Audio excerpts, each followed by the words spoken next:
রাজধানীতে recruiting agency মালিকদের মানববন্ধন।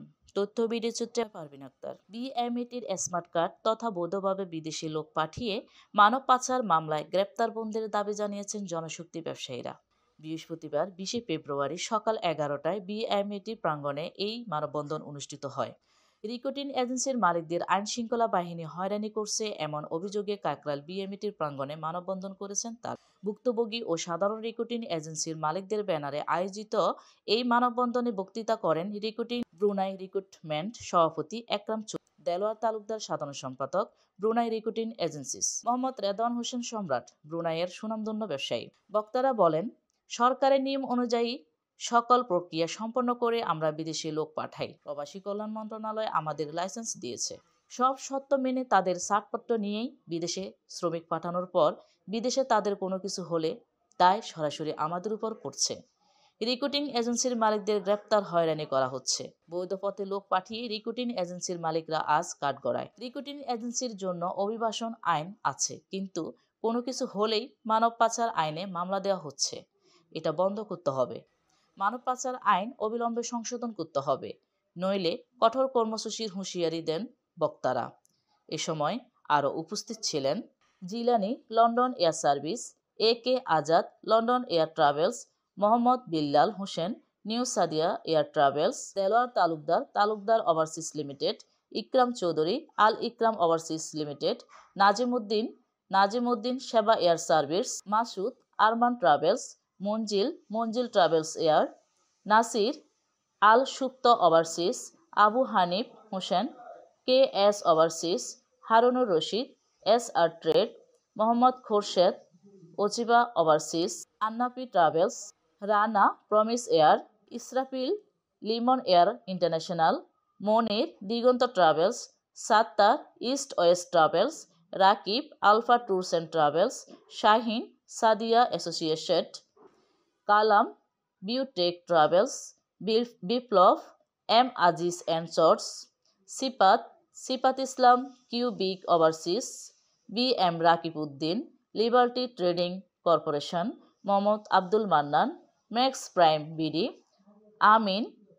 আমিন Al Taqwa travels, Kutub model association, Mamun easy travels, Mohsin Bilas travels, Babar Rupshi Bangla travels, Rezwan RSM travels, Belal বার্সুল travels, Monirul Islam Keya travels, Rezaul Taj Mahal travels, Ismail Shahjalal travels. আমরা ধৈর্যের বাঁধ একবারে যখন ভেঙে গিয়েছে তখন আমরা রাস্তায় নেমেছি। আপনারা জানেন, আমরা এখানে সকল রিক্রুটিং লাইসেন্সের মালিকরা আছি। আমরা বাংলাদেশের টপ ক্লাস বিজনেসম্যান, আমাদের লাইসেন্স টপ ক্লাস। আমরা দেশ এবং দেশের অর্থনীতিতে সর্বকালের সর্বশ্রেষ্ঠ ভূমিকা অবদানকারী আমরা। কিন্তু আমরা আমাদের লোকবল, জনবল, আমাদের দক্ষতা থাকা সত্ত্বেও সরকারের কিছু স্বৈরাচারী চুক্তির কারণে আমরা কোনো কিছু করতে পারতেছি না।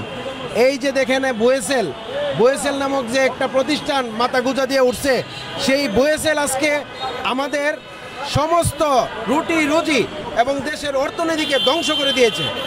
তারা আমাদের মতো একটি লাইসেন্স, তারা একটা সরকারি অঙ্গ প্রতিষ্ঠান। দেশে 3000 রিক্রুটিং লাইসেন্স বেসরকারি প্রতিষ্ঠান থাকার পরেও যদি বোয়েসেল সরকারি যদি রিক্রুট করতে চাই, তাহলে আমাদেরকে লাইসেন্স কেন দিয়েছে? কিন্তু আমাদের একটা G2G নামক একটি স্বৈরাচারী চুক্তির মাধ্যমে দূতাবাসের কিছু কর্মচারী এবং এইখানের মন্ত্রণালয়ের কিছু ঊর্ধ্বতন কর্মকর্তারা 40,000 50,000 টাকা একটা আইওয়াসের মাধ্যমে তারা 5,06,00,000 টাকার বিনিময়ে কর্মী প্রেরণ করতেছে। তারা বলছে যে দেশের থেকে 40,000 টাকার বিনিময়ে লোক যাবে, কিন্তু এই 40,000-এর আড়ালে আমাদের কাছে তথ্য প্রমাণ আছে 5,06,00,000 টাকার বিনিময়ে তাদের সিলেক্টেড ক্যান্ডিডেট যাচ্ছে।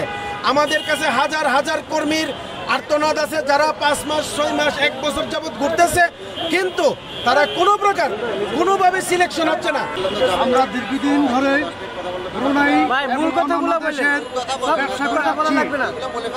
আমরা রিক্রুটিং এজেন্সির মালিকরাই দেশের সর্বোচ্চ রেমিটেন্স ভূমিকা পালন করে আসছি।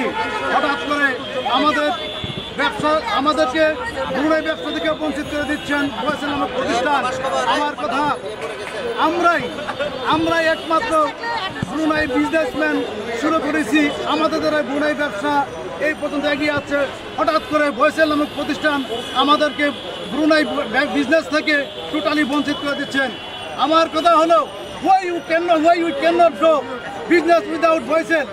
So what for government given us recruiting license? আমাদের মানববন্ধন হচ্ছে আসলে কুয়েসেল এর বিরুদ্ধে না, যার যেমন কুয়েসেল তো G2G, আমরা G2G প্লাস চাইতেছি।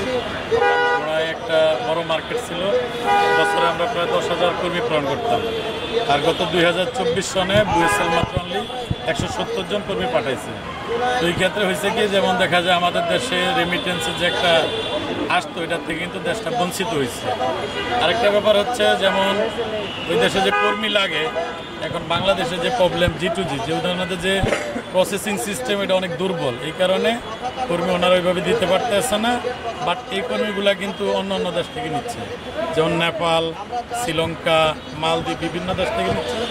এখন আসলে বঞ্চিত হইতে আছে কিন্তু বাংলাদেশ রেমিটেন্স থেকে। আমি চাই G2G মানে বুয়েসেল বন্ধ না, G2G প্লাস যাতে হয়, যাতে আমরা সবাই উন্মুক্তভাবে ব্যবসা করতে পারি, এই ব্যবস্থা করা হয়।